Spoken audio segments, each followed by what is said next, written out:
New ইয়র্কের Manhattan থেকে আপনাদের সঙ্গে আছি আমি খালেদ মহিউদ্দিন। অন্তর্বর্তীকালীন সরকারের 100 দিন পার হওয়ার পর অন্তর্বর্তীকালীন সরকার কতটা ভালো করলো, কি করলো, সংবাদ মাধ্যম কোথায় আছে এবং কতটা গণতান্ত্রিক এই সরকার বা কতটা আসলে জবাবদিহিমূলক, সেগুলি নানা বিষয়ে অন্তর্বর্তীকালীন সরকারের প্রধান উপদেষ্টা ডক্টর মোহাম্মদ ইউনূস জাতির উদ্দেশ্যে বলেছেন। আমরা আজকে পেয়েছি ডক্টর মোহাম্মদ ইউনূসের বা অন্তর্বর্তীকালীন সরকারের প্রধান উপদেষ্টা প্রেস সচিব জনাব মোহাম্মদ শফিকুল আলমকে, যার বড় পরিচয়, তিনি উনি অনেক বড় সাংবাদিক। আমরা শফিক ভাই আপনাকে স্বাগত জানাই। আপনার সাথে আমার অনেক বেশি মানে কি বলে যে একটু ফর্মাল সম্পর্কই করা উচিত বা ফর্মাল সংবোধনই করা উচিত। আপনি মাননীয় প্রেস সচিব, কিন্তু আপনাকে শফিক ভাই ছাড়া অন্য কোনো কিছু বলা আমার জন্য কঠিন, সেই জন্য আমি আসলে আপনাকে শফিক ভাই বলতে চাই। আমি আরেকটু বলতে চাই শফিক ভাই, আপনি আমাদেরকে সময় দিয়েছেন, আমরা অনেক বেশি কৃতজ্ঞ এবং ধন্যবাদ আপনাকে বলার জন্য। এবং আমি দর্শকদের বলতে চাই 5 আগস্টের আগে, অর্থাৎ শেখ হাসিনা ভারতে পালিয়ে যাওয়ার আগে, যখন ইন্টারনেট বন্ধ ছিল, রিলায়েবল সোর্সগুলি যখন ঠিক মতো ছিল না, আমরা যারা বিদেশে ছিলাম বা নিউজ নিয়ে কাজ করেছি, দেশে যারা ছিলেন তারা সবাই আসলে আমরা শফিক ভাইয়ের দিকে তাকিয়েছিলাম। আমরা কেউ কেউ বলেছি যে তিনি 1971 সালে বিবিসি এবং অন্যান্য জায়গার সাংবাদিকেরা, বিদেশি সাংবাদিকরা যে ভূমিকা পালন করেছেন এপির হয়ে, তার চেয়ে বেশি ভূমিকা তিনি পালন করেছেন। তিনিই ছিলেন আমাদের হাব। শফিক ভাই, আপনাকে আমি আন্তরিকভাবে ধন্যবাদ জানাই। ওই সময় আপনি মাথা ঠান্ডা রেখে প্রতিটি খবর, জীবনের ঝুঁকি নিয়েই কিছুটা আমি বলবো, বা জীবনের না হলো অন্যান্য ঝুঁকি নিয়েও হলো আপনি আমাদেরকে দিয়েছেন, তার জন্য আমাদের আন্তরিক কৃতজ্ঞতা জানবেন। আপনাকে অনেক অনেক অনেক অনেক ধন্যবাদ। Thank you very much. আচ্ছা শফিক ভাই, আমরা আপনার সাথে আলোচনাটা শুরু করার আগে 100 দিনের পরে আপনি একটা ফেসবুকে স্ট্যাটাস দিয়েছিলেন, সেই স্ট্যাটাসটা থেকেই একটু একটু করে বলি। সেটার মধ্যে আপনি বলেছিলেন যে 100 দিনের মধ্যে এই সরকারের কিছু গুরুত্বপূর্ণ অর্জনের কথা। সেই গুরুত্বপূর্ণ অর্জনগুলি থেকে যদি আপনি যেটাকে বলেছেন যে স্মুথ ট্রানজিশন এবং accountability and justice for the July August massacre, প্রথম দুইটা জায়গা থেকে যদি আমি একটু বলি, যে আওয়ামী লীগ সরকারের পতন হয়েছে আসলে 5 আগস্ট, আর বর্তমান সরকারের দায় মুক্তি দেওয়া হয়েছে 8 আগস্ট পর্যন্ত। এই দায় মুক্তির কারণ কি? এবং আপনি যেটাকে স্মুথ ট্রানজিশন বলছেন, সেইটার ক্ষেত্রে আমরা দেখেছি নিউ এজের রিপোর্টটা আপনি নিশ্চয়ই দেখেছেন, যেখানের মধ্যে বলা হয়েছে যে এই কয় মাসে, অন্তর্বর্তীকালীন সরকারের কয় মাসে যে মোট কতজন আসলে এক্সট্রা জুডিশিয়াল কিলিংয়ের শিকার হয়েছেন। আপনি এই দুইটা বিষয়ে আমাদেরকে যদি একসাথে বলেন, যে তারপর আপনি এটাকে স্মুথ ট্রানজিশন বলবেন কিনা, এই এক্সট্রা জুডিশিয়াল কিলিংগুলির ক্ষেত্রে আপনারা এটা বলবেন কিনা, দায় মুক্তিটা 8 আগস্ট পর্যন্ত দেওয়া হয়েছে কেন? দায় মুক্তির বিষয়টা এই জন্য আসছে, সেটা হচ্ছে যে আপনি জানেন যে 5 তারিখে স্বৈরাচার হাসিনা চলে যান, তারপরে এই গভর্নমেন্টটা আসলে টেক ওভারটা করে হচ্ছে 8 তারিখ সন্ধ্যায়। তো ফলে এই যে 3 দিনের আগে আপনি তাহলে কি এই 3 দিনের যে ঘটনা ঘটলো, এবং আমরা সাসপেক্ট করি যে এই 3 দিনে অনেকে পালিয়ে গেছেন, তখন এই কাজটার তো আপনার দায়টা কি আমার উপরে আসে কিনা? আমি তো টেক ওভার করি নাই, তো আপনি আমাকে এই টেক ওভারের ইয়েটা দিবেন কিনা? এই দায়টা অবশ্যই যারা সরকারের ফাংশনারি ছিল, পুলিশ ছিল, যাদের এই দায়িত্বগুলো ছিল, যে যাদের হাতে রক্ত, যারা এই ভয়াবহ রকমের একটা ম্যাসাকার করেছে, তাদেরকে অ্যারেস্ট করার, কিন্তু তারা ফেল করেছেন। ফলে আমরা এসে যেটা হচ্ছে যে আমরা অনেক ক্ষেত্রেই একটা ব্যাড প্রেসের সম্মুখীন হচ্ছি। অনেকে এসে বলছে যে আপনারা কেন ধরতে পারছেন না, এই লোকগুলো বাচ্চা বাচ্চা ছেলেদেরকে কিভাবে নির্মম ভাবে হত্যা করেছে। আজকেও একজন মা, উনি বলছিলেন যে তার ছেলেকে কিভাবে হত্যা করা হয়েছে। আরেকজন বাবা, উনি বললেন যে তার ছেলেকে হত্যাও করা হয়েছে এবং তার ছেলেকে ইভেন একটা মসজিদের তারা ফুনারালও করতে দেয়নি, তারা ওই যে তার যে গোসল করাবে সেটা পর্যন্ত করতে দেয়নি। এটা আমার এখানে সেগুলোর দায়টা এখন। হ্যাঁ, তারপরে যে জিনিসটা, সেটা আপনি সেকেন্ড যে কথাটা বললেন, যে এই এক্সট্রা জুডিশিয়াল কিলিং বা যে কোনো পোস্ট রেগুলেশন খুবই ভয়াবহ রকমের ক্যাওটিক হয়। সেই জায়গায় আমি মনে করি প্রফেসর ইউনূসের লিডারশিপের কারণে দেশে জাস্ট 100 দিনের মাথায় আমি বলতে পারি পুরোপুরি একটা নর্মালসি। আমরা কালকে ক্রাইমের ফিগার, পুরো দেশের যে ক্রাইমের ফিগার সেপ্টেম্বরের অক্টোবরের আমরা দিয়েছি। ওইখানে আপনারা দেখবেন যে গত বছরের অক্টোবরে যতগুলো খুন হয়েছে, এবছর অক্টোবরে তার খুন 10টা কম, এবং সেপ্টেম্বরে একটু হাই ছিল। ওভারঅল আমরা মনে করি সিচুয়েশন হ্যাজ আমরা একটু আগের জায়গা থেকে আসি, যে 6, 7, 8 তারিখে যা হয়েছে বা 5, 6, 7, 8 তারিখে যা হয়েছে, তার জন্য দায় আপনাকে নিতে হবে না, কিন্তু আপনি প্রোটেক্ট করতে চাইছেন কাকে? শেখ হাসিনা পালিয়ে যাওয়ার পর যে ঘটনাগুলি বাংলাদেশে ঘটেছে, যারা মারা গেছে, যাদেরকে মারা, এইটার জন্য কেন ইনডিমনিটিকে 3 দিন বাড়াতে হবে? আমি শফিক ভাইয়ের কাছে আসলে এটা একাডেমিক ইন্টারেস্টে জানতে চাই যে এটা কেন, মানে কাকে? আমি কোনো ইনডিমনিটি, কাউকে ইনডিমনিটি দেওয়া হচ্ছে না, অনেস্টলি কাউকে ইনডিমনিটি। যারা ওই সময় দায়িত্বে ছিল, এই লোকগুলো কেন দায়িত্বে ফেল করা হয়েছে এটা নিয়ে কিন্তু আমরা কাজ করছি। এটা নিয়ে জানা যাচ্ছে যে কেন এই লোকগুলো পালালো, কেন এই লোকগুলো পালাতে মানে আমরা ধরতে পারলাম না? না শুধু এটা পলায়ন নিয়ে না কোনো তো, ধরনের ওই কোনো সময় indemnity শুধু পলায়ন না তো, ওই সময় হত্যাকাণ্ড হয়েছে, 5, 6, 7, 8 মানুষজনকে মারা হয়েছে, লুট করা হয়েছে, অনেক কিছু করা হয়েছে। মানে এটা তো আমাদের দেখা দরকার যে কারা এটা করলো। এই যে টোটাল যে আপনারা মানে এটাকে তো অনেকে অনেক ভুলিয়ে ফাপিয়ে দেখা হচ্ছে। তা আমাদের হিসাবে যেটা আমরা দেখি যে 150 জনের মতো ইয়ে হয়েছে এবং অনেক ক্ষেত্রে রিভেঞ্জ কিলিং হয়েছে। তো রিভেঞ্জ কিলিং এর ক্ষেত্রে আমার মনে হয় না কোনো ইনডেমনিটি দেওয়া হয়েছে। আচ্ছা, ওকে, তাহলে আমরা এটা বলতে পারি। আর দ্বিতীয় কথা হচ্ছে যে আপনি এটাকে বলছেন যে স্মুথ ট্রানজিশন, এটা আপনাকে বলবেন যে এটা ট্রানজিশনটা স্মুথই হয়েছে, এবং জুলাই আগস্ট ম্যাসাকার নিয়ে যে অ্যাকাউন্টেবিলিটি, সেই প্রশ্ন কিন্তু আপনি যদি একটু খেয়াল করেন সবাই, আপনি সেই প্রশ্ন কিন্তু বৈষম্য বিরোধী ছাত্র আন্দোলনের পক্ষ থেকেও তোলা হচ্ছে। আপনারা আহতদের খোঁজ নিচ্ছেন না, আপনারা আহতদেরকে যথাযোগ্য মর্যাদা দিচ্ছেন না, সেটি করছেন না। তো আপনি জাস্টিসটা করতে পেরেছেন?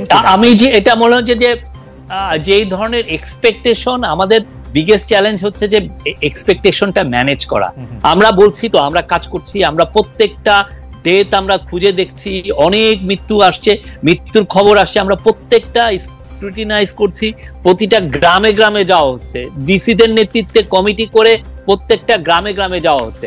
আর যে আহত আমরা পুরোপুরি 19,900 জনের মতো আহত আমরা পেয়েছি, প্রত্যেককে নাম ধরে ধরে স্ক্রুটিনাইজ করে কার কি ভাবে আহত হয়েছে এবং তাদের পাশে দাঁড়ানো হয়েছে। দুই একটা এদিক বেদিক হয়েছে, আমরা অস্বীকার করছি না, বাট সত্যিকার অর্থে আমরা তাদের পাশে দাঁড়িয়েছি। আপনি যদি ভালো মতো করে এটা ইনভেস্টিগেটিভ জার্নালিজম করেন, দেখেন যে আমাদের দায় কত, আমরা এখানে পারছি কিনা। আমি মনে করি যে আমরা তাদের পাশে দাঁড়িয়েছি, বাট তারা যেটা চাচ্ছেন, তারা আরো চাচ্ছেন, আমরা চেষ্টা করছি তাদের পাশে দাঁড়ায়। বিদেশি সবার সাথে কথা হচ্ছে, ইউএস এর সাথে, ইউএস এর থেকে টিম আসছে, ইউকে থেকে টিম আসছে, নেপালের থেকে কর্নিয়ার নিয়ে আসা হয়েছে, অন্যান্য অনেক দেশের থেকে টিম, চায়নার থেকে টিম আসছে, তারা এসে এই কাজগুলো করছেন। আমরা এটাই, এবং 11টা বিশেষায়িত হসপিটালে তাদেরকে আমরা চিকিৎসা দিচ্ছি, এবং অনেকের, এবং তাদের খুবই, তাদেরকে দেওয়ার জন্য হেলথ মিনিস্ট্রি থেকে এক ধরনের আমরা ওয়েবসাইট করে দিয়েছি, লিস্ট করা হয়েছে। তো এখানে কেউ, আমরা তো এই আমরা এর থেকে আমার মনে হয় না যে আরো বেশি আমাদের করা উচিত, অবশ্যই আরো বেশি সুষ্ঠুভাবে। আমাদের ব্যুরোক্রেটিক কিছু সমস্যা আছে, সেটা আমরা ওভারকাম করার চেষ্টা করছি। এই উষ্মাটা কোত্থেকে তৈরি হচ্ছে আসলে, যে আপনারা আসলে আহতদের ঠিক মতো খোঁজ খবর নিচ্ছেন না, আপনারা নিজেরা খুব আরাম করছেন কিন্তু আহতরা কাতরাচ্ছে, তাদের দেখার কেউ নাই, এই উষ্মাটা কোত্থেকে তৈরি হচ্ছে?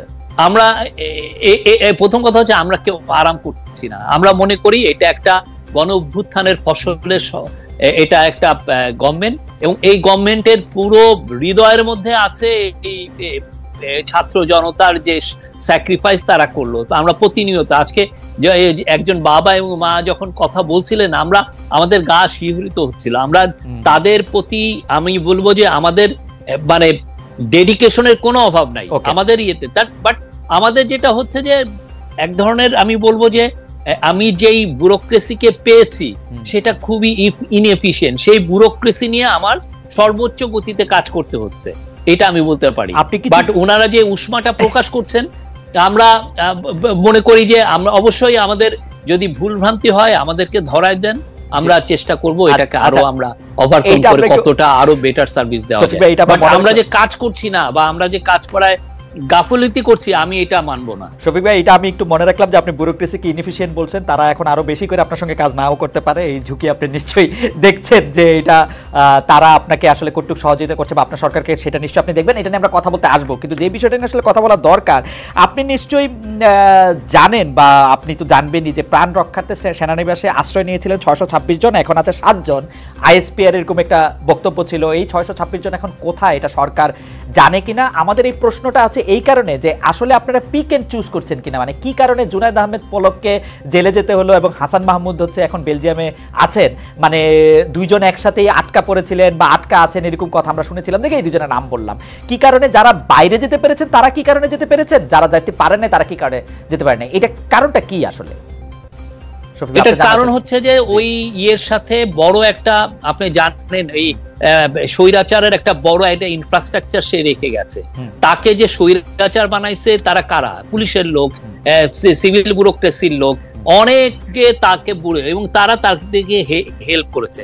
আমরা এসে যখন নিলাম 8 তারিখের পরে, আমাদের সর্বোচ্চ চেষ্টা ছিল কে কোথায় আছে, কাকে কিভাবে অ্যারেস্ট করা যায় সেটার জন্য। তো সেই ক্ষেত্রে যেটা হয়েছে যে আমাদের পুলিশকেও তো গুছানো হয়েছে। আপনার পুলিশের টপ লিডারশিপে কেউই অলমোস্ট ছিল না। তো আমি তো ওই কমান্ড স্ট্রাকচারটা প্রিপেয়ার করে যত দ্রুত আমার এগোনো যায় আমরা সেই কাজটা আমরা করেছি এবং সেই অনুযায়ী অনেককেই অ্যারেস্ট করা হচ্ছে, তার মধ্যে 2-1 চলে গেছেন।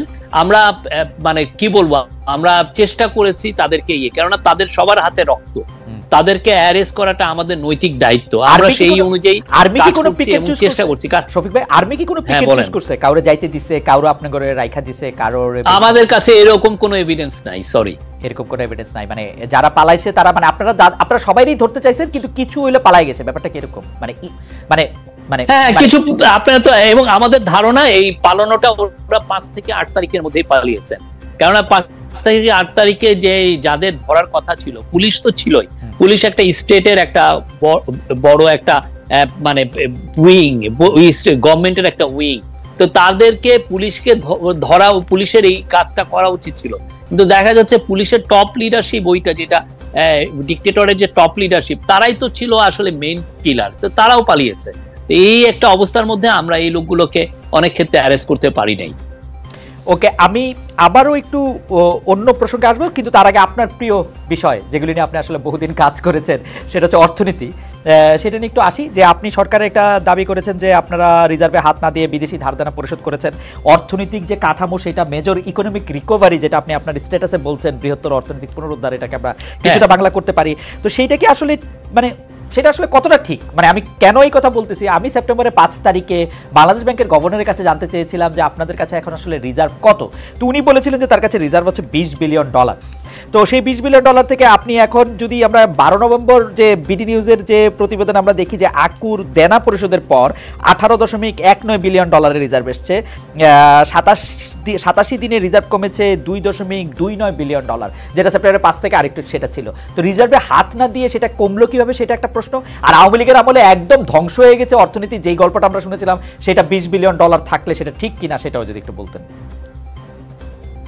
না, আওয়ামী লীগের আমলে ধ্বংস কি হয়েছে কি হয় না, এটা নিয়ে আমার মনে হয় মানে স্ব রিপোর্ট হয়েছে। কি হয়েছে এটা পুরো বাংলাদেশের মানুষ জানে। আমি এটা না, আমরা যেটাকে ইনহেরিট করেছি, এটা খুবই একটা ভঙ্গুর ইকোনমি। ওরা টাকা ছাপে, মানে ওরা মানুষজনকে হ্যাপি করতে যে টাকা ছাপিয়েছিল 60,000 কোটি টাকা। পুরো জিনিসটা আপনাকে ইনফ্লেশনকে এটা আরো ট্রিগার করেছে। আমরা এসে যেই পেয়েছি, সেটা দেখা যাচ্ছে যে রিজার্ভ ইজ ডিপ্লিটিং। আর আমাদের যেটা হয়েছে যে আমাদের এসেই আপনি ম্যাসিভ আকারে, আমার আজকে কাতার গ্যাস বলতেছে যে আমার $1 বিলিয়ন দিতে হবে, কালকে আদানি বলতেছে যে আমার 900 বিলিয়ন, তারা $900 মিলিয়ন ঋণ রেখে গেছে, তারা $1 বিলিয়ন কাতার গ্যাসের ঋণ রেখে, এইটা তো আমার না পরিশোধ করতে হচ্ছে। এবং এটা এমন না স্টেট টু স্টেট না, এটা হচ্ছে যে আপনার একটা প্রাইভেট কোম্পানি, তাকে আপনার টাকাটা দিতে হবে। তো এই পুরো জিনিসটা তো আমরা দিয়েছি। আমাদের $2.5 বিলিয়ন একটা ইন্টারন্যাশনাল পেমেন্টের একটা অব্লিগেশন ছিল, সেখান থেকে আমরা $1.8 বিলিয়ন দিয়েছি রিজার্ভকে টাচ না করে। আর রিজার্ভে যে টাচের যেটা হচ্ছে আকু পেমেন্ট, সেটা একটা ন্যাচারাল, প্রতি 3 মাস অন্তর বা প্রতি 2 মাস বা 3 মাস অন্তর এটা দিতে হয়। আর ইকোনমির অবস্থা যদি দেখেন আপনি, এই সেপ্টেম্বরের দেখেন আমাদের প্রায় 7%, মানে 7% একটু কম আমার এক্সপোর্টের গ্রোথ, এবং অক্টোবরে এসে আমাদের গ্রোথ ছিল 21%-এর একটু নিচে। তো এটা তো আমি বলবো যে ম্যাসিভ। মানে আমাদের ইকোনমির মূল যেটা, দুইটা স্তম্ভ, একটা হচ্ছে রেমিটেন্স আর একটা হচ্ছে এক্সপোর্ট, দুইটাই খুবই ভাইব্রেন্ট আমরা দেখছি। আর আরেকটা জিনিস যেটা আমরা এসে সাথে সাথে করেছি, অপ্রয়োজনীয় যেগুলো জায়গায় ব্যয় ছিল, আপনি আজকে যদি ডেইলি প্রথম আলো দেখেন, সেখানে ফয়জুল কবির খান এই ব্যাপারে খুব বিস্তৃত লিখেছে। আমরা কোটি কোটি টাকার অপ্রয়োজন, আমরা এগুলো সব বন্ধ করে দিয়েছি, যাতে আমাদের টোটাল রিসোর্সটা মোবিলাইজ করে আমরা কাজগুলো করতে পারি। আর আজকে আপনি ব্যাংকিং সেক্টরে দেখেন, ব্যাংকিং সেক্টর ইজ ভাইব্রেন্ট।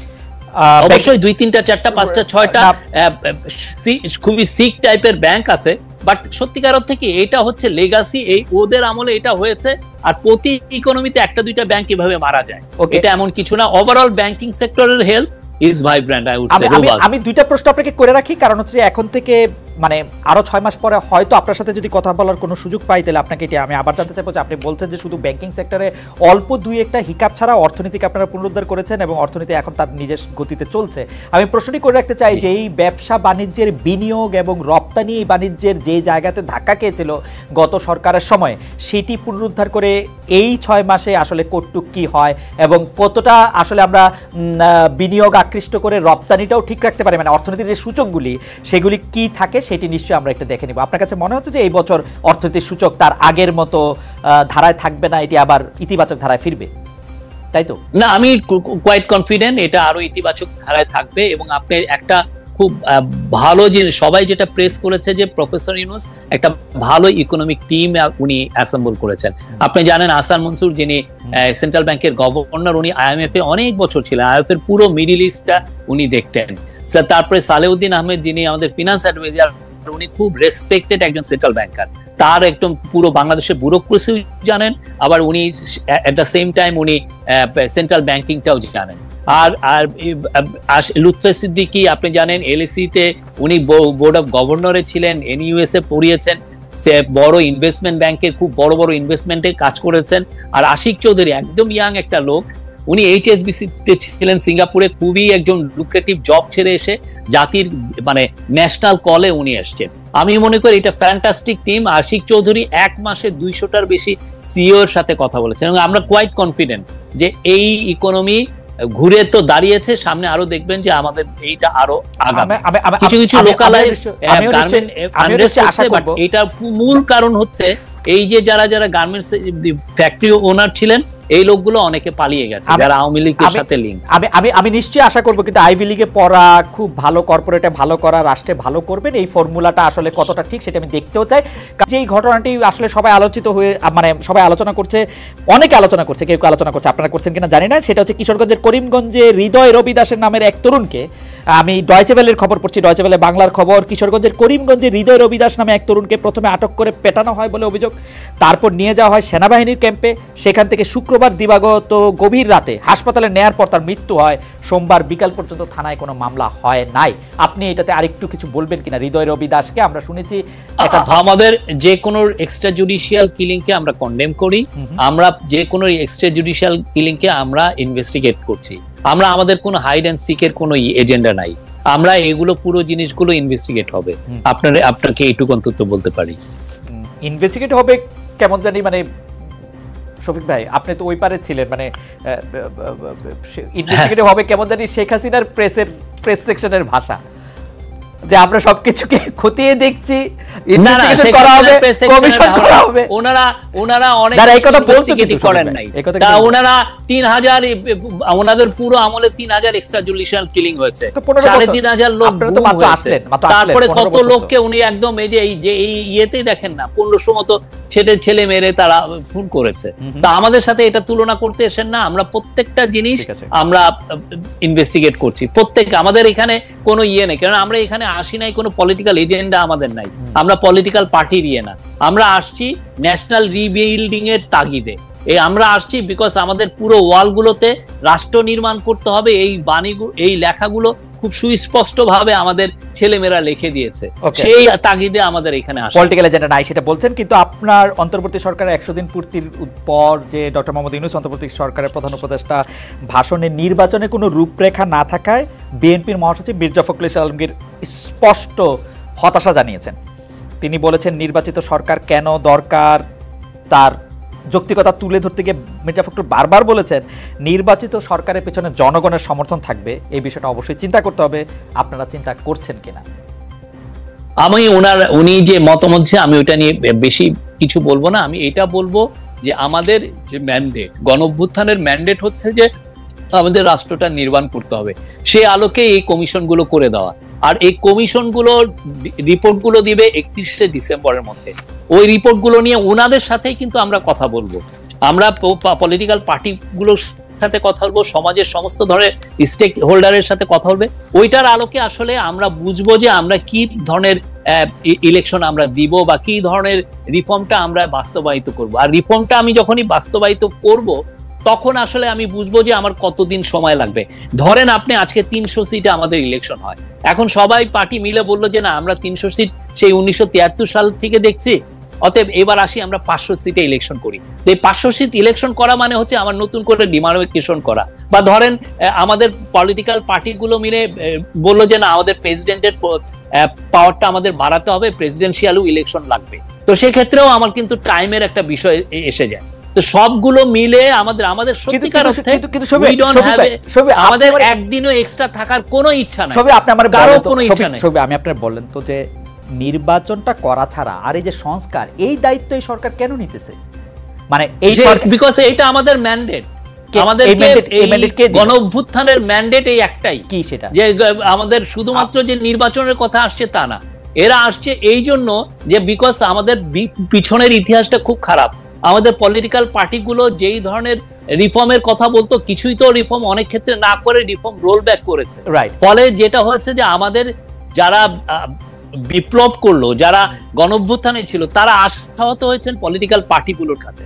তার দাঁড়িয়ে তারা আবার ফিউচারেও তারা চিটেড হতে চান না, তারা এমন একটা পলিটিক্যাল সেটেলমেন্ট করতে চান, রাজনৈতিক বন্দোবস্ত করতে চান যেখানে পলিটিক্যাল পার্টিগুলো অন্তত তাদের যে ধরেন যে কাজগুলো পিছনে করেছে এটা যাতে না করে। শফিক ভাই, আপনি যা বলতেছেন সেইটা আমি যদি মানে আপনারা বুঝে থাকি, তাহলে ব্যাপারটা হচ্ছে বাংলাদেশের বেশিরভাগ মানুষের মনোনয়ন নিয়ে যারা আসবে তারা এটা বুঝতে পারে না বা তারা এটা করবে না।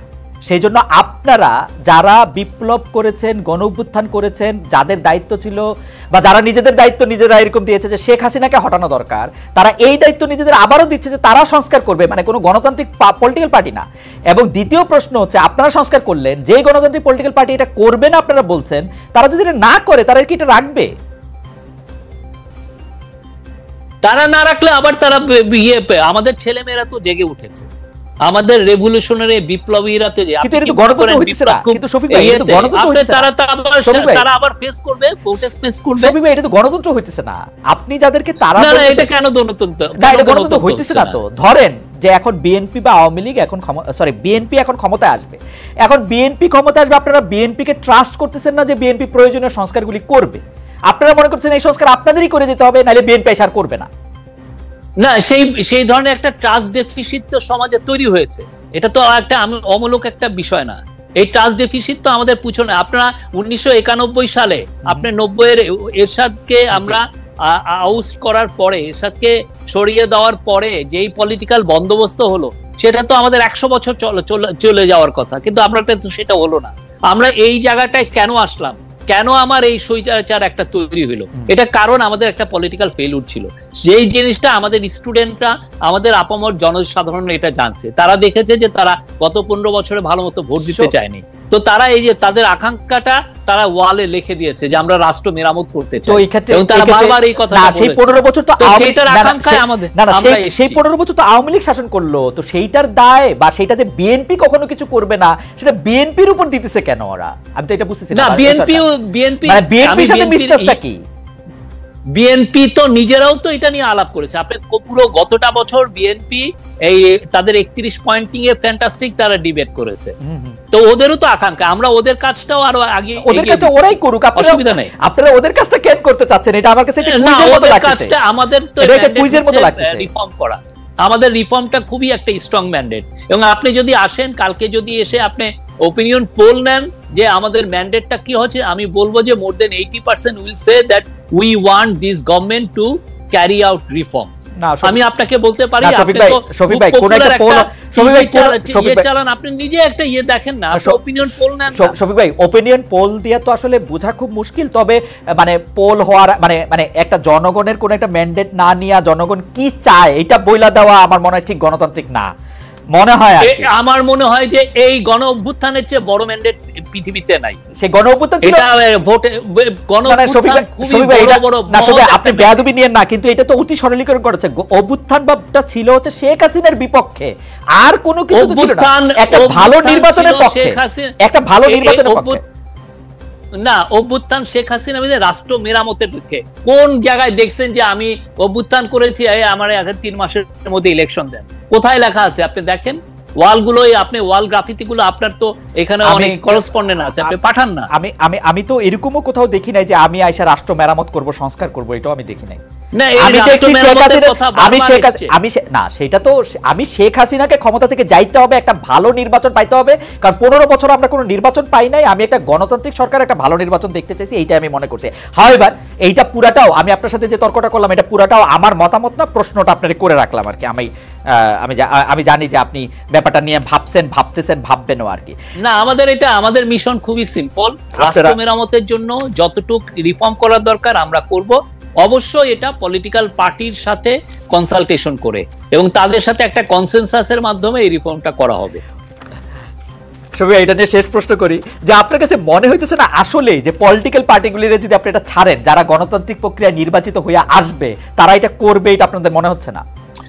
অনেকগুলো পলিটিক্যাল পার্টি এসে এটা আমাদেরকে বলছে যে আপনারা করে যান, এই কয়টা নেসেসারি। অনেকগুলো পলিটিক্যাল পার্টি মানে যাদের জনসমর্থন 2%।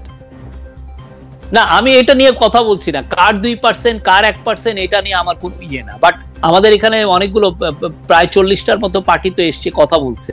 তো আমরা তো জানি তারা অনেকেই, বেশিরভাগই চাচ্ছেন যে না, আমরা যাতে খুব নেসেসারি, যেগুলো খুব দরকারি, সেগুলো রিফর্ম আমরা যাতে ক্যারি আউট করি। ওকে, যেহেতু আপনারা অন্তর্বর্তীকালীন সরকার, সেহেতু বারবারই আগের অন্তর্বর্তীকালীন সরকারের সাথে একটা তুলনা আসে, -1 -2 নানা ধরনের ফর্মুলা নিয়ে কথা বলা হয়।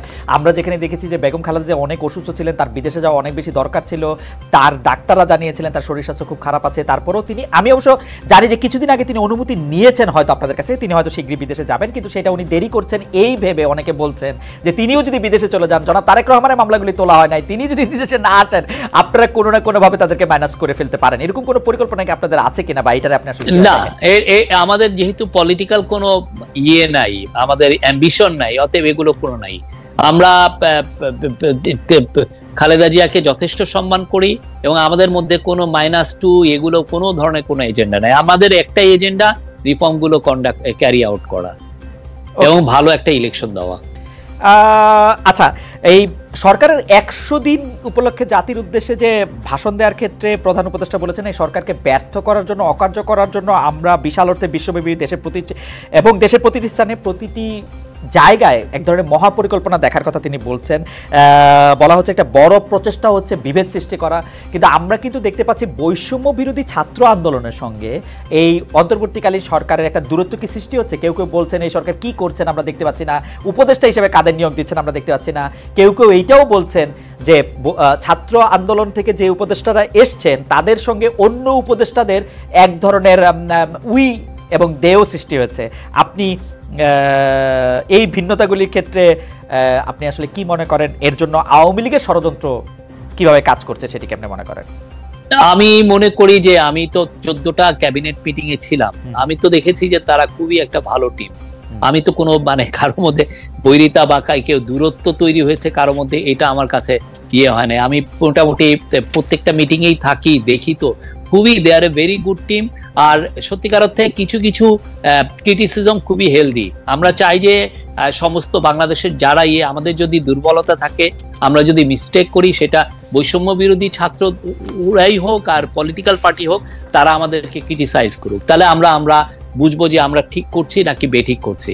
আর এটার মানে এই না যে সে আমার থেকে দূরে চলে গেল, কারো সাথে আমাদের দূরত্ব নেই। আমরা মনে করি পলিটিক্যাল পার্টি বা বৈষম্য বিরোধী ছাত্র আন্দোলন সবই আমাদের অংশীজন, এটা নিয়ে আমাদের কোনো ধরনের কোনো দূরত্ব নাই। আমরা খুবই রাইট অন ট্র্যাক আছি এবং আমি মনে করি যে আমরা আমাদের লক্ষ্যে খুব স্থির আছি। আর আওয়ামী লীগের কথা আপনি কি বলবো, ওরা তো দেখছেন যে ওরা কি ধরনের প্রপাগান্ডা চালাচ্ছে। আমরা বলেছি যে 44 জন পুলিশ মারা গেছে, সেখানে ওরা মিথ্যাচার করছে যে 3000 পুলিশ মারা গেছে।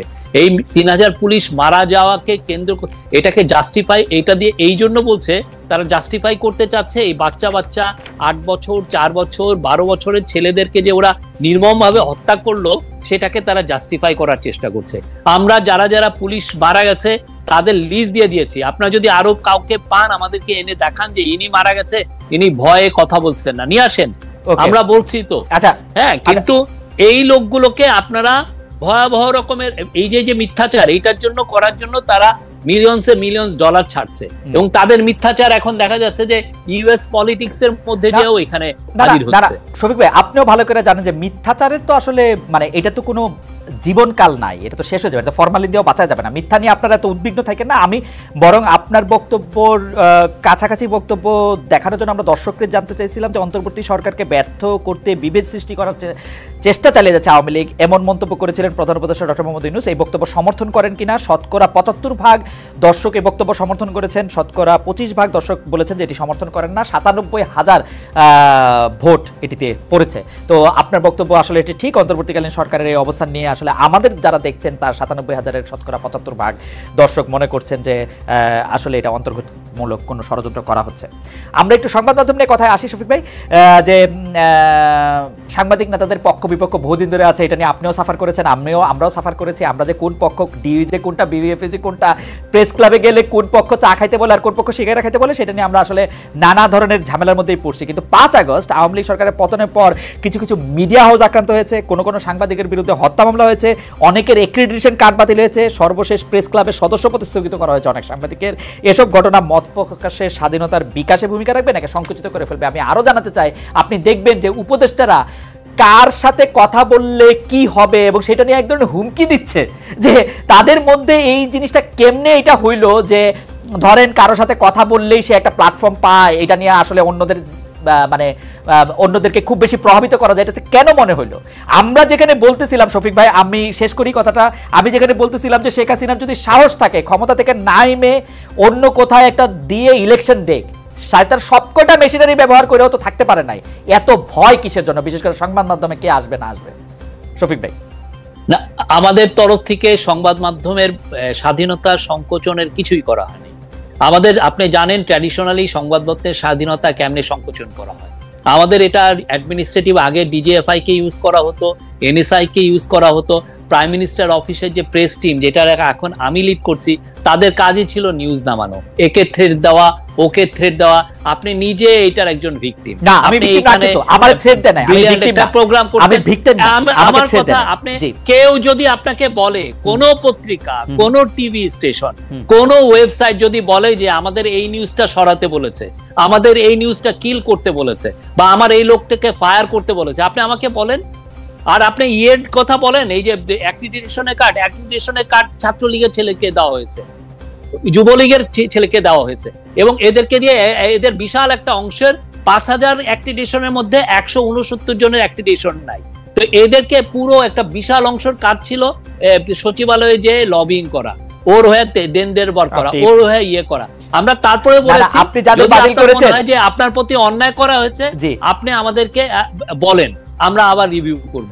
এটা নিয়ে আমাদের কোনো ইয়ে নাই। কিন্তু স্বাধীনতার ক্ষেত্রে আমরা বলবো যে 100% বাংলাদেশের ইতিহাসে এরকম কেউ স্বাধীনতা ভোগ করে নাই, আমি এটুকু বলতে পারি। আপনার কাছে কি মনে হয়, তথ্য উপদেষ্টা যে বলেছেন যে কার সাথে যোগাযোগ করছে না, কি কথা বলেছে, আমি কি স্ট্যাটাসটা বাইর করে দেখবো, পড়ে শোনাবো? আপনি নিশ্চয়ই জানেন। হ্যাঁ, বলেন।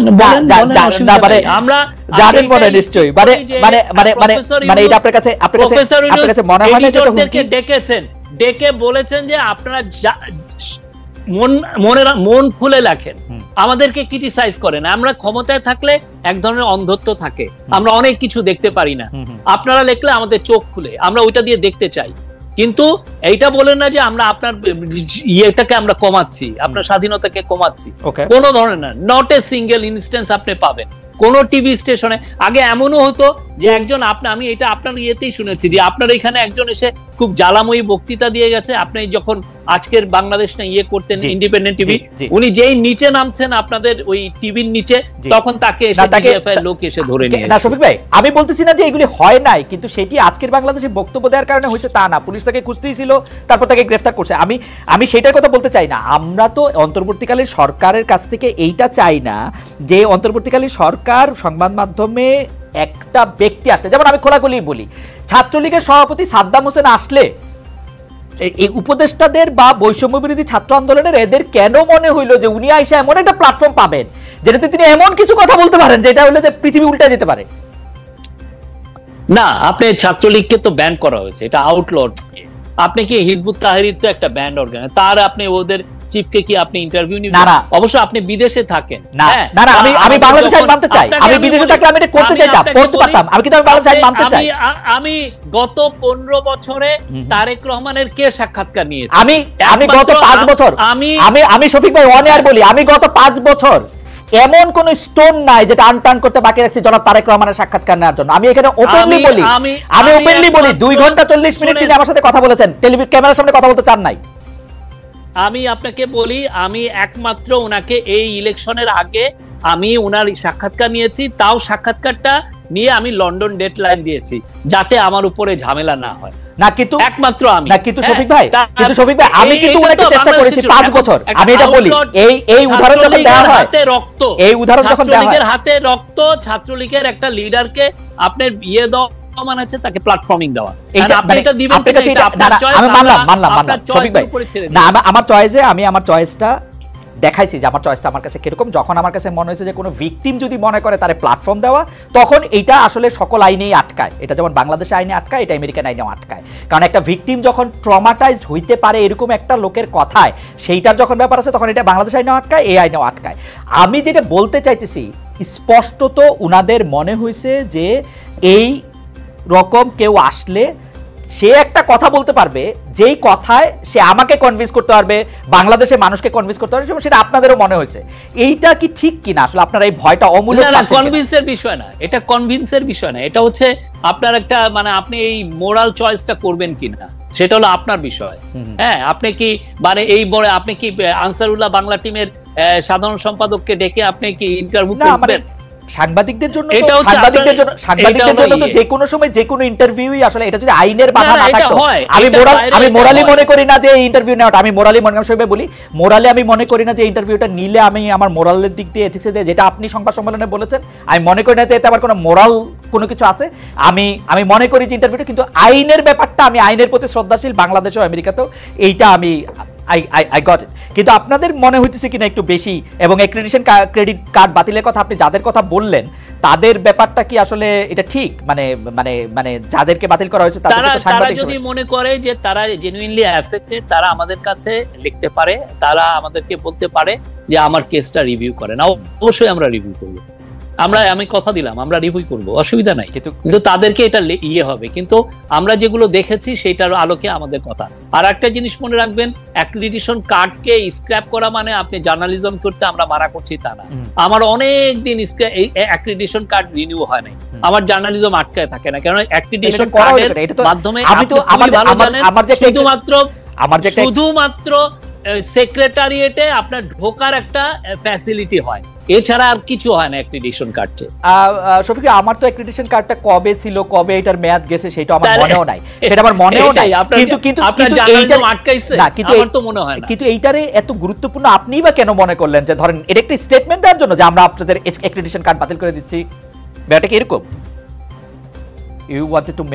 না, আমরা দেখেছি যে এই অ্যাক্রিডিটেশন কার্ডের অনেকে ছাত্রলীগ, যুবলীগ, ইভেন আওয়ামী লীগের লোকজন বা তৎকালীন পতিত স্বৈরাচারের মিনিস্টারের ব্রেন টেন এদেরকেও দেওয়া হয়েছে।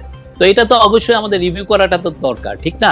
আর এটা নিয়ে আমরা আবার বলছি, আমরা এটা নিয়ে একটা রুলও হবে, এটা নিয়ে আমরা একটা পারলে আইন করব যে কিভাবে একটা যাতে একটা রুলস এন্ড রেগুলেশনের মাধ্যমে এগুলো দেওয়া হয়।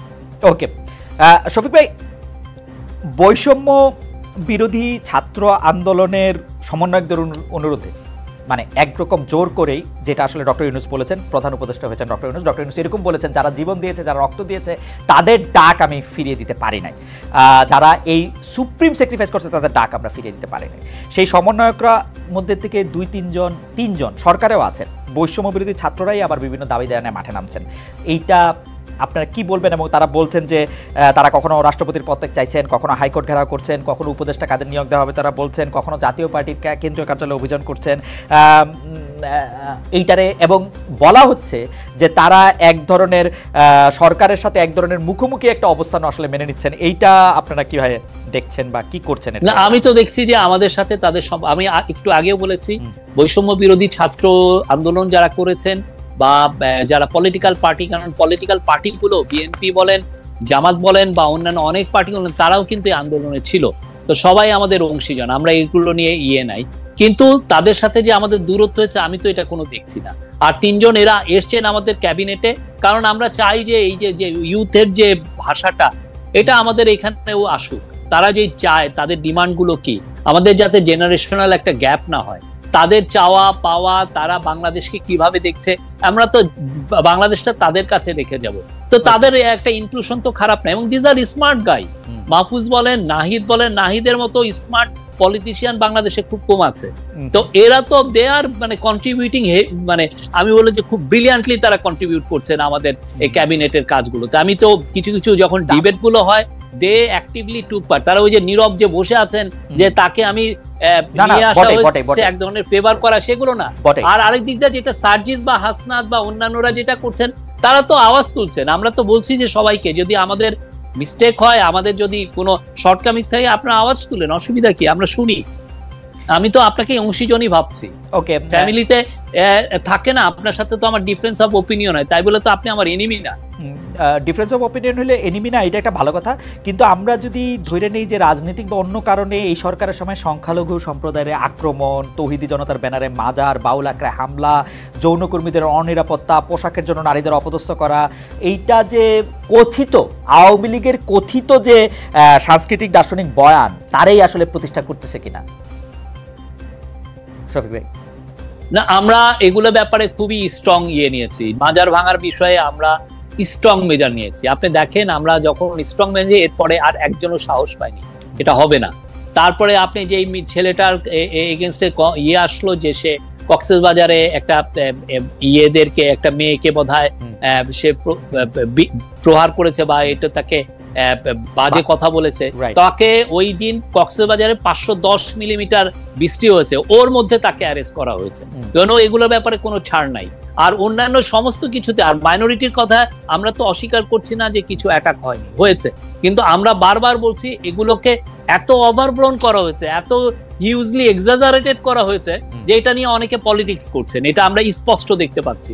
আপনি দেখেন যে হিন্দু, বৌদ্ধ, খ্রিস্টান ইউনিটি কাউন্সিল যে রিপোর্টটা দিয়েছেন, সেটাকে রিভিজিট করেছে নেত্র নিউজ। তারা দেখেছে যে ওদের যে 9 জনের যে মৃত্যুর কথা বলা হয়েছে, তার মধ্যে 8টা মৃত্যুর ক্ষেত্রে ওরা মোটামুটি নিশ্চিত যে এটার কোনো রিলিজিয়াস মোটিভেশন ছিল না, এটা কোনো সেক্টারিয়ান ভায়োলেন্স না। তো তারপরে দেখেন এই রিপোর্ট যে ওরা করেছে, হিন্দু, বৌদ্ধ, খ্রিস্টান কাউন্সিলের উচিত ছিল বলা যে না, আমরা এই রিপোর্টটা আমরা ওন করি বা কিন্তু তারাও তো চুপচাপ। তারা তো বলা উচিত ছিল যে নেত্র নিউজ যেটা তাদেরকে বলেছে। 9 জনের মধ্যে 8 জন সংখ্যালঘু যারা মারা গেছেন, তারা আসলে ধর্মীয় কারণে মারা যান। তাহলে এইটা তো আপনি যদি এটাকে, অথচ এটা দেখেন, আমার মনে হয় যে একটা মৃত্যুর কারণ আমরা করোনার সময় দেখেছি, আমরা করোনার সময় 11 মিলিয়ন বার এটাকে, ওদের রিপোর্টটা 11 মিলিয়ন বার সাইটেড হয়েছে। শফিক ভাই, ডু ইউ নো মানে কি পরিমাণ মিস ইনফরমেশন এটা আমার কাছে মনে হয় যে মিস ইনফরমেশনের পাশাপাশি আপনাদের একটু দেখাও দরকার এরকম ঘটনা ঘটছে কিনা। এবং আমি মনে করি যে করোনার সময় বাংলাদেশেই যারা মারা গেছে তাদের অনেকের মধ্যে করোনায় মৃত্যু হয়েছে, এটা বলে এটা করা হয়েছে। এবং এই সময়ের মধ্যে কোনো একটা সংখ্যালঘু সম্প্রদায়ের কেউ মারা গেলেই এইটাকে পলিটিক্যাল কিলিং বলা যাবে কি যাবে না, সেটাও আসলে একটু দেখা দরকার, নাকি পলিটিক্যাল কিলিং হয়েছে। কারণ একটা মৃত্যু, শফিক ভাই আপনি জানেন, আপনি মাঠে সাংবাদিক ছিলেন, যে একটা মৃত্যুকে আসলে নানাভাবে, রাশামন সিনেমার মতো নানাভাবে ব্যাখ্যা করা যায়। এটা আপনি চাইলে এটা ব্যাখ্যা করতে পারবেন। জি জি জি, এটা ব্যাখ্যা করতে পারবেন। আমার এই জন্য নরেন্দ্র মোদীর সাথে যখন প্রফেসর ইউনূস কথা বললেন ফোনে, উনাকে আহ্বান করলেন যে আপনি আপনাদের দেশের সাংবাদিকদেরকে পাঠান, তারা এসে দেখে যাক, তারা নিজেরা। যা ধরেন, আমি যদি আমার রিপোর্টটা বলি, আপনি অনেক সময় বলেন এটা তো সরকারের ভাষণ, আমি তো এটা বিশ্বাস করছি না, হুইচ ইজ নট অমূলক না। কিন্তু আপনি যদি বাইরের থেকে সব সাংবাদিক এসে নিজেরা যে দেখুক যে আসলে ঘটনাগুলো কি হয়েছে, নিজেরা প্রত্যেকটা ইনসিডেন্ট গুলোকে নিজেরা রিচেক করুক, রিপোর্ট করুক, করে বুঝুক যে আসলে কতটুকু হয়েছে।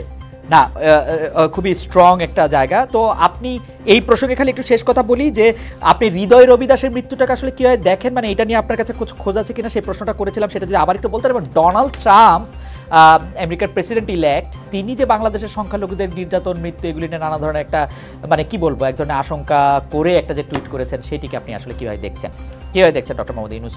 আসলে ডোনাল্ড ট্রাম্পের বিষয়ে আমরা তাকে ওয়েলকাম জানাই যে উনি নতুন ইলেক্টেড হয়েছেন। আমরা মনে করি ডোনাল্ড ট্রাম্প 2-0 যেটা ইয়ে হবেন, ওটার সাথে আমাদের সম্পর্ক খুব ভালো থাকবে এবং আমরা মনে করি যে তার সাথে এবং আমাদের ইকোনমি আরো বেটার জায়গায় যাবে আমরা মনে করি।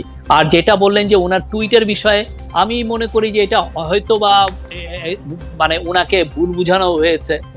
উনি যখন ক্ষমতা নেবেন তখন অবশ্যই উনি ইনফরমেশন গুলো পাবেন হচ্ছে আমেরিকান এম্বাসি ইন বাংলাদেশ, তাদের কাছ থেকে উনি ইনফরমেশন পাবেন, তখন উনি রিচেক করে দেখতে পাবেন যে কি এক্সটেন্টে কি ভায়োলেন্সটা হয়েছে। এবং তারা বাংলাদেশে আমেরিকান এম্বাসি খুব ভালো, তাদের নিজস্ব ইনফরমেশন গ্যাদারিং এর সিস্টেম আছে, অবশ্যই তারাও তো দেখেছে যে কি হয়েছে। ওকে, আপনি হৃদয় রবিদাস সম্পর্কে আর কোনো মন্তব্য করবেন? রহস্যজনক মৃত্যু, আর্মির কাছে। আমি তো ওইটা বলেছি যে এগুলো আমরা ইনভেস্টিগেট করব। ওকে, ঠিক আছে। আপনি সাংস্কৃতিক জাগরণের কথা বলেছেন, সরকার 100 দিনের কথা বলতে গিয়ে, কিন্তু আমরা শিল্পকলা একাডেমিতে প্রদর্শনীরত অবস্থায় একটা নাটক বন্ধ হতে দেখেছি। বলা হচ্ছে যে মানে আসলে এই নাটককে যিনি করতেছিলেন তিনি সরকারের সমালোচনা করেছেন। আমরা একজন সফল চলচ্চিত্র পরিচালককে উপদেষ্টা হিসেবে আপনারা নিয়োগ দিয়েছেন, তার জন্য আপনারা ঘরে বাইরে কথা শুনছেন। আপনারা আসলে এগুলি কীভাবে দেখছেন? এইটা কোনো মানে আরও যদি আমরা বলি যে কোনো একটা ব্র্যান্ডিংয়ের অনুষ্ঠানে গেলে তৌহিদি জনতার ব্যানারে বাধা দেওয়া হচ্ছে, বলা হচ্ছে যে তারা আওয়ামী লীগের সময় ছিলেন। আমি পরিমণির কথা বলি যে পরিমণিকে আসলে ভুয়া ভুয়া স্লোগান করে শোরুম উদ্বোধন না করে চলে যেতে হয়েছে, মেহজাবিনকে শোরুম উদ্বোধন করতে দেয় নাই তৌহিদি জনতা। এগুলিকে আপনারা আসলে কিভাবে দেখেন? মানে সংস্কৃতিটা জায়গায় এই শিল্পকলা একাডেমিতে নাটক বন্ধ, আমরা সংস্কৃতি কিভাবে দেখি? আপনি শিল্পকলা একাডেমির যে ডিজি যিনি হয়েছেন তার অ্যাপয়েন্টমেন্টই বুঝবেন। সৈয়দ জামিল উদ্দিন আহমেদের চেয়ে brilliant stage director, theatre director বাংলাদেশে নাই। আপনি এটা জানেন, তার সর্বজন গ্রাহ্যতা আছে। আর যে ইনসিডেন্ট হয়েছে সেটা নিয়ে তো আমরা অলরেডি বলেছি, আমরা স্টেটমেন্ট দিয়েছি। হ্যাঁ, এবং জামিল ভাই খুবই ব্রিলিয়ান্টলি এটা হ্যান্ডেল করেছেন। আমরা সবাইকে মনে করি, সবাই আমাদের কালচারাল সবাইকে আমরা ধারণ করি। আমরা চাই যে বাংলাদেশের নাটক আরো উত্তরোত্তর আরো নতুন হাইট স্কেল আপ করুক, আমরা এটা চাই। বাংলাদেশের সিনেমা জগতে আরো ব্রিলিয়ান্ট সিনেমা হোক, আমাদের এখান থেকে যেন অস্কার পায়। আর যিনি এসছেন তার বিষয়ে দুই একজন মন্তব্য করেছেন, এটা হতেই পারে, কেউ না কেউ তাকে না অপছন্দ নাও করতে পারে, but Mostofa Sarwar Farooki is a brilliant film maker. উনি বাংলাদেশের কালচার খুব ব্রিলিয়ান্টলি বুঝেন।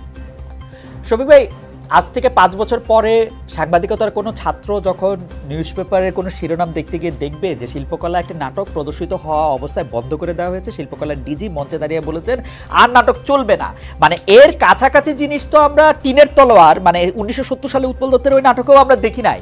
ইংরেজরাও তো নাটক বন্ধ করে দেওয়ার জন্য হুমকি দিয়েছিল, তার জন্য তাকে জেলে ধরে নিয়ে যেতেছিল। নাটক তো এমনি প্রদর্শনীতে অবস্থায় বন্ধ, মানে প্রদর্শনী অবস্থায় বন্ধ করা হয়েছে তাদের সিকিউরিটি চিন্তা করে। এবং আমরা তো এটা, যারা এই যে প্রোটেস্টটা করেছে তাদের এই প্রোটেস্টটাকে আমরা কন্ডেম করেছি। আপনারা এইভাবে তো ডিসরাপ্ট করতে পারেন না।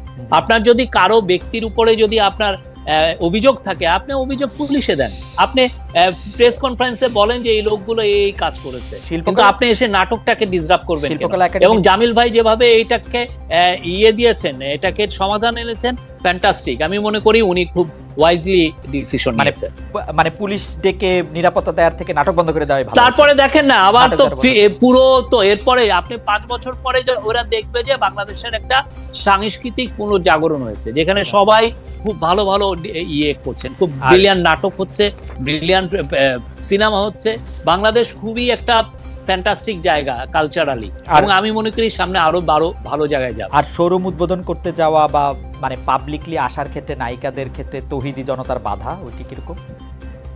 দু একটা আইসোলেটেড ইনসিডেন্টকে দিয়ে কি আপনি পুরো একটা সমগ্রটা বিচার করছেন? কারণ আইসোলেটেড ইনসিডেন্টই তো আসলে সমগ্রটাকে বিচার, তাই তো করতে হবে। আর কেমনে করব? পুরো ইনসিডেন্ট হয়ে যাওয়ার পরে করব? মানে 500টা ঘটনা হওয়ার পরে বলবো 500টা ঘটনা ঘটছে, একটা ঘটনা দিয়ে বলতে পারবো না 500টা ঘটনা আশঙ্কার কথা? না, একটা ঘটনা দিয়ে আপনি এটা মাঝে মধ্যে এগুলো স্ট্যাটিস্টিক্যাল বিলিভ বলে, আপনি স্ট্যাটিস্টিক্যাল বিলিভ দিয়ে আপনি পুরো ইয়েকে করে। আমি তো দেখছি যে সবাই মানে ব্রিলিয়ান্টলি নাটক হচ্ছে, 5টা শোরুম উদ্বোধন করতে গেছে, 2টায় বাধা দেওয়া হয়েছে, তার মানে 40% বাধা পড়ছে। ব্যাপারটা কিরকম? না, এটা কোনো ইয়েই না। আপনি দেখেন না, আমরা তো বলছি যে আর আমাদের কারো প্রতি কোনো ইসলামিস্ট কোনো গ্রুপের কে আমরা প্যান্ডারিং করি না। আমরা এসছি একটা মহৎ দায়িত্বে, রাষ্ট্র বিনির্মাণে, যে গণ অভ্যুত্থান হলো তাদের ইয়েকে আমরা ধারণ করে আমরা এই কাজে আছি। তাদের স্পিরিটটাকে ধারণ করে। আপনি গতকালই এক সংবাদ সম্মেলনে শফিক ভাই নিজেই স্পষ্ট করেছেন জুলাই আগস্টের হত্যাকাণ্ড নিয়ে কোনো ঢালাও মামলা আপনি পছন্দ করছেন না। মামলার আরও একটি দিক হচ্ছে হত্যার বিচারের জন্য মামলা হয়েছে, এমন নিহত কাউকে কাউকে খুঁজেও পাওয়া যাচ্ছে। এই বিষয়টি নিয়ে কিছু বলবেন কেন? আপনি কালকে স্পষ্ট করেছেন না, আমরা আমাদের পুলিশের কাছে এটা বলা হয়েছে যে যদি কারোকে হয়রানিমূলক মামলা করা হয়, আপনারা প্রত্যেকটা মামলা তাড়াতাড়ি আপনারা এগুলো ইনভেস্টিগেট করেন। আপনারা দেখেন যে কার কার এগেন্সে যাদের নাম এসছে তাদের এগেন্সে এভিডেন্স গুলো আছে কিনা। এভিডেন্স গুলো না হলে তাদের নামটা ফেলে দেওয়া হোক। এটা পুলিশকে সেই সেপ্টেম্বর মাসে এটা বলা হচ্ছে।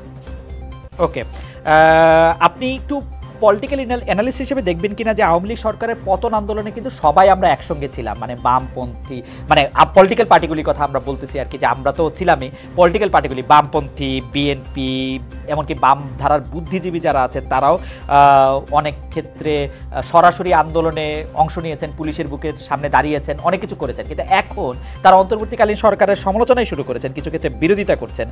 কিন্তু আপনি যেটা বলছেন যে আপনারা আলাদা করে কারো মানে কিছু বলা নাই, তাদের মানে ইসলামপন্থী ধর্মীয় বক্তা তারা কিছু কিছু বিষয় আপনাদের সমর্থন করেছেন, আবার কিছু কিছু উপদেষ্টা নিয়োগ আনতেন এগুলি নিয়ে আবার মানে বিরোধিতা করছেন। আপনারা এটাকে কিভাবে দেখেন?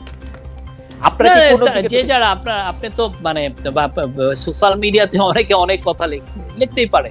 হ্যাঁ, আমরা সবাইকে মানে কনস্ট্রাকটিভ ক্রিটিসিজম আমরা ওয়েলকাম করি, যে কোনো কনস্ট্রাকটিভ আমরা ওয়েলকাম করি। আচ্ছা, আমি একটু শফিক আপনাকে বলি যে এই অনুষ্ঠানটা চ্যানেল 24-এ সরাসরি দেখানো হচ্ছিল। চ্যানেল 24 এখন তাদের টপ অফ দ্য আওয়ারের নিউজের জন্য চলে যাবে, কিন্তু আমরা আপনাকে আরও 2-1 মিনিটের জন্য একটু রাখতে চাই এবং আমরা আপনাকে আরও একটু বিষয় একটু প্রশ্ন করতে চাই, আপনার অনুমতি নেই। তো চ্যানেল 24 তাদের টপ অফ দ্য আওয়ার নিউজে চলে যাচ্ছে, যেটি পরে আবার দেখানো হবে, আমাদের ইউটিউবে চ্যানেলে এটি প্রচারিত হতে থাকবে। শফিক ভাই, গত সপ্তাহে আমাদের অনুষ্ঠানে এসেছিলেন সিপিবির সাধারণ সম্পাদক জনাব রুহিন হোসেন প্রিন্স। তিনি বলেছেন যে প্রধান উপদেষ্টা তাদের সঙ্গে বৈঠকে বলেছেন জুলাই আগস্ট আন্দোলনে আহতদের চিকিৎসা ও পুনর্বাসনে সরকার কাজ করলেও এ নিয়ে গণমাধ্যমে প্রচারণা কম। এর দায় কি শফিক ভাই প্রধান উপদেষ্টা প্রেস উইং এর?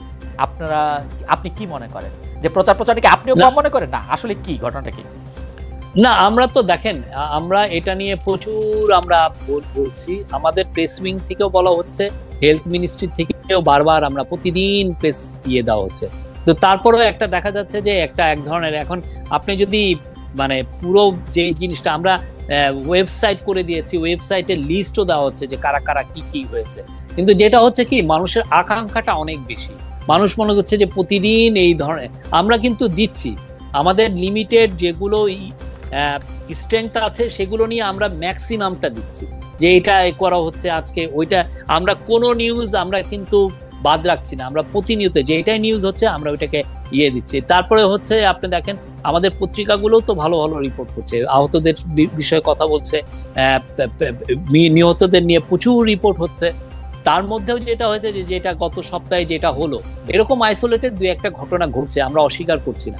তো সেই জন্য আমরা এটা নিয়ে আরো আমরা কাজ, আরো যাতে আরো সিরিয়াসলি কাজ করা যায়, আরো কিভাবে ওদের পাশে দাঁড়ানো যায়, আমরা সেটা করছি, তো আমরা দেখছি। আইন উপদেষ্টা ডক্টর আসিফ নজরুল কে অনেক সমালোচনার মুখে পড়তে হচ্ছে, বলা হচ্ছে যে তার মধ্যেই আসলে সবচেয়ে বেশি সমস্যা।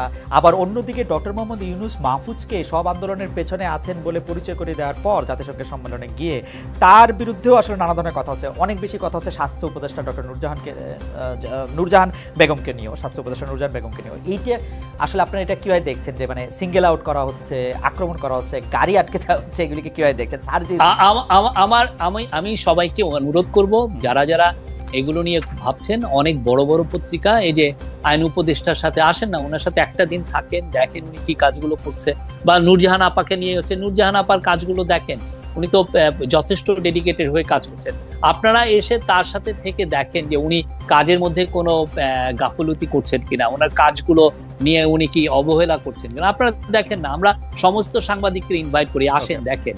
এটা নিয়ে আমাদের কোনো নাই, লুকোছাপা নাই, আমাদের এটার নিয়ে কোনো ধরনের কোনো নাই। আমরা মনে করি যে এটা আমাদের নৈতিক দায়িত্ব, এই যারা যারা আহত হলো, যারা যারা মারা গেল, তাদের ফ্যামিলির পাশে, তাদের পাশে দাঁড়ানোটা এটা হলো আমাদের সবচাইতে বড় কাজ। সেই কাজটা আমরা চেষ্টা করছি সবচেয়ে ভালোভাবে করার। শফিক ভাই, এইটা খেয়াল করেছেন কিনা যে এই সরকারের আমলে যত বিচারক নিয়োগ দেওয়া হয়েছে উচ্চ আদালতে, আবার নিম্ন আদালতের গুরুত্বপূর্ণ জায়গায় যেসব বিচারকদের বসানো আছে, আপনি কি খেয়াল করেছেন যে এটা ওভার কম্পেনসেট করতে গিয়ে বিএনপি বা জামায়াতের খুব গুরুত্বপূর্ণ বা খুব মানে কি বলবো খুব নিবিড়ভাবে সম্পর্কযুক্ত লোকদেরই আসলে নিয়োগ দেওয়া হয়েছে কিনা, নাকি ঠিকই আছে ভালো লোকদের নিয়োগ দেওয়া? আমি এই পুরো 1-to-1 আমি বলতে পারবো না, বাট আমরা মনে করি যে আমরা যারা কম্পিটেন্ট তাদেরকেই নেওয়া হচ্ছে, সেটা আমাদের দৃঢ় বিশ্বাস।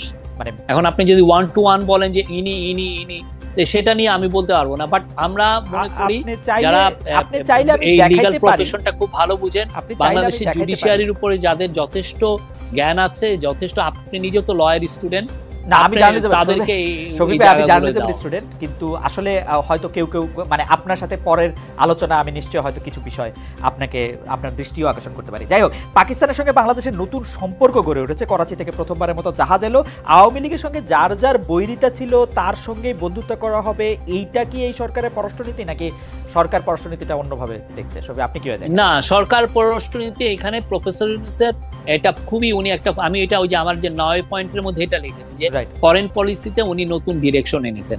এটা কি উনি চাচ্ছেন যে সার্ক যেটা মরিবান্ড হয়েছে, মানে একটা মৃতপ্রায় হয়ে রয়েছে, সেটাকে উনি রিভাইভ করতে চাচ্ছেন। সার্কের মধ্যে সমস্ত দেশের সাথে যাতে আমরা খুব দৃঢ় একটা খুব সুন্দর সম্পর্ক তৈরি করতে পারি, এই জন্য এই বছর ওনার ইচ্ছা ছিল যে আমরা, উনি যখন ইউনাইটেড নেশনের জেনারেল অ্যাসেম্বলিতে গেলেন তখন ওনার ইচ্ছা ছিল যে যতগুলো সার্কেল লিডার আসবে তাদের সাথে যত একবার 5 মিনিটের জন্য হলেও যেন ফটোশুট করা, তাতে হয় কি এক ধরনের মেসেজ যায় প্রত্যেকটা দেশে যে না আমরা একসাথে আছি। এবং এতে হয় কি যে এই বৈরিতা তৈরি হয়, আমি আপনার সাথে যদি কথা না বলি তাহলে আপনার সাথে দূরত্বটা বেশি তৈরি হয়, আমি আপনার সাথে কথা বললি তাই একসাথে থাকি, তাহলে হয় কি অনেক ধরনের সমস্যা খুব দ্রুত সমাধান হয়।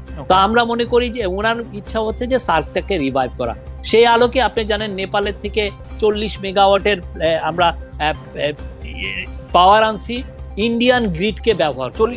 তো এটা উনি চাচ্ছেন, স্যার চাচ্ছেন যে একটা সাউথ এশিয়া গ্রিড যদি হয় তাহলে এমনও হয় যে নেপালের 40,000 মেগাওয়াট বিদ্যুৎ ওরা উৎপাদনের ওদের অ্যাবিলিটি আছে, সেটাকে আমরা ট্যাপ করে বাংলাদেশে আনতে পারবো। সেক্ষেত্রে আমার কয়লা পুড়িয়ে মানে ফসিল ফুয়েল পুড়িয়ে তাহলে আর আমার বিদ্যুৎ আনতে হয়। ঠিক তেমনি পাকিস্তানের সাথে আমার সম্পর্ক, আর যে শিপের কথাটা বললেন সেই শিপটা কিন্তু দুবাই থেকে ছেড়েছে, জেবেল আলী পোর্ট থেকে ওইটা করাচিতে টাচ করেছে, পরে তারপরে চিটাং এ আসছে, চিটাং থেকে ইন্দোনেশিয়ার একটা পোর্টে গেছে, ওইখান থেকে মালয়েশিয়ার পোর্ট ক্ল্যানে যে এটার সমাপ্তি হয়েছে। তো এখন এটাকে ইন্ডিয়ান পত্রিকাগুলো যেভাবে বলছে সেটা তো একদম ভয়াবহ। ইন্ডিয়ান পত্রিকা বলছে আমি সেই জায়গায় যাচ্ছি না, কিন্তু পাকিস্তানের সাথে বাংলাদেশের এডমিরালিটি ওই চুক্তি পুনর্ভাবে না লেখা হলে এটা আসা সম্ভব হতো না, যেহেতু এটা করাচি টাচ করেছে সেই জন্যই। সেটা অসুবিধা কি? পাকিস্তান, আমার কোনো অসুবিধা নাই, আমার কোনো অসুবিধা নাই, আমার কোনো অসুবিধা নাই, আমার কাছে আমার খুবই সুবিধা লাগে, আমার কাছে খুবই সুবিধা লাগে। প্রত্যেকটা দেশের সাথে আমরা ভালো সম্পর্ক চাই, সুবিধা লাগে। কারণ হচ্ছে শেখ হাসিনাও তো ইমরান খানকে ফোন করেছিলেন, এক ধরনের কমিউনিকেশন ইনিশিয়েট করেছিলেন, সেটা হয়তো তিনি জারি রাখতে পারেন নাই, নানা ধরনের দুর্বলতা তার ছিল, সেটা আমার কোনো অসুবিধা নাই, আমার কাছে সেটা সুবিধাই মনে হয়। কিন্তু আমি যেটা জানতে চাইছিলাম যে মানে আওয়ামী লীগ যেগুলি করতে পারে নাই সেগুলি করার ব্যাপারে আপনারা দায়িত্ব অনুভব করছেন, নাকি সেগুলি এটা মানে অর্থনৈতিক? না, এটা ধরেন আপনি পাকিস্তানের থেকে, পাকিস্তানের আপনি জানেন ইয়ার্ন খুব ওরা ব্রিলিয়ান্ট, ওদের ইয়ার্নে ওদের একটা কম্পিটিটিভ অ্যাডভান্টেজ আছে। আমি যেইখান থেকে পণ্য আনলে আমি মিনিমাম সুবিধা পাবো আমি সেই জায়গায় যাব, আমার ওই বৈরি আমি রেখে আমার লাভ নেই, আমার ইকোনমি তাতে হয়। আমার এই যে পেঁয়াজ, আমি দেখছি যে ইন্ডিয়া থেকে পেঁয়াজ আনলে আমার পাকিস্তানে এই বছর পেঁয়াজ ভালো হয়েছে, আমি যদি পাকিস্তানেতে কম দামে পেঁয়াজ আনতে পারি, হোয়াই নট, আমি নিয়ে আসি। তা আমি এই যে আরেকটা দেশকে আমি ইয়েতে রেখে আমি ট্রেডের ক্ষেত্রে we want to be good friends of everyone. ওকে, শেষ প্রশ্ন, আপনি আপনার জায়গা থেকে যে নেপাল থেকে যে আপনি বিদ্যুৎ আনতে করতে বলছেন, সেটাতে তো আসলে করিডোর হিসেবে ভারতের মাটি ব্যবহার করতে হবে, সেই ব্যাপারে আপনাদের কথা হয়েছে কিনা ভারতের সঙ্গে? সেই ব্যাপারে আমরা স্যার বারবার বলছেন যে উনি চান একটা সাউথ এশিয়া গ্রিড হোক। সাউথ এশিয়া গ্রিড হলে যেটা হবে যে নেপাল, ভুটান, আপনি জানেন ওদের যে নদীগুলোতে হাইড্রো ইলেকট্রিসিটি হওয়ার একদম পারফেক্ট জায়গা, এবং নেপাল একটা এস্টিমেট করে দিয়েছে ওরা 40,000 মেগাওয়াট বিদ্যুৎ ওরা উৎপাদন করতে পারে, কিন্তু 40,000 মেগাওয়াট ওরা বিদ্যুৎ উৎপাদন করলে ওদের তো ওই মার্কেটটা নাই, এত বিদ্যুৎ ওদের লাগে। তো আবার যেটা এক্সট্রা বিদ্যুৎ ওরা বাইরে নেপাল ভারতের কাছে বেচবে, আমরা খুবই ইচ্ছুক আমরা নিতে, ওরাও বিক্রি করতে চায়। আমাদের যেটা করতে হবে, নেপালের সাথে আমাদের একটা দূরত্ব হচ্ছে 40 মাইলের মতো, রাইট। সেই জায়গাটা ইন্ডিয়ান গ্রিডটা, এবং আমরা ইন্ডিয়ার সাথে এই ব্যাপারে কনফিডেন্স শফিক ভাই, বিল্ডিং নেপাল মেজার বিদ্যুৎ দিচ্ছি উৎপাদন যাতে করলে ওদের সেটা সাথেও ইন্ডিয়া আমাদের কিনবে না কেন? সম্পর্কটা শফিক ভাই, নেপাল ভালো হয়। বিদ্যুৎ উৎপাদন করলে সেটা ইন্ডিয়া কিনবে না কেন? ইন্ডিয়া তো আরো বেশি এনার্জি। না, ইন্ডিয়াও তো না, ইন্ডিয়াও কিনছে, ইন্ডিয়াও আমরা তো ওয়েলকাম করি, এই জন্যই সাউথ এশিয়া ওকে ওকে যে ইচ্ছা কিনুক, অসুবিধা নাই, আমিও কিনি তুমিও কিনো, সবাই একটা গ্রিড ব্যবহার করে। এটা ইউরোপে আছে না, ইউরোপিয়ান ইউনিয়ন ভুক্ত দেশে আছে না। আমরা শফিক ভাই আপনাকে অনেক ধন্যবাদ দিতে চাই। 1 ঘন্টার কথা বলে আপনাকে আরো 2 মিনিট আমরা একটু বেশি রাখলাম, সেই জন্য কিন্তু আপনার সাথে সকল বিষয়ে কথা বলে একটা আসলে আমরা দর্শকরাও নিশ্চয়ই অনেক বিষয়ে জবাব পেয়েছেন, আপনি কোলাকুলি উত্তর দিয়েছেন এবং এক ধরনের দিক নির্দেশের মতো হয়েছে এবং আপনি অনেকক্ষণ আমাদের সঙ্গে ছিলেন। সবাই আপনাদের কৃতজ্ঞতা এবং ধন্যবাদ জানাবেন। দর্শক, নিশ্চয়ই বৃহস্পতিবার আপনাদের সঙ্গে দেখা হবে। Thank you. সেই পর্যন্ত আপনাদের সবাইকে অনেক অনেক শুভেচ্ছা।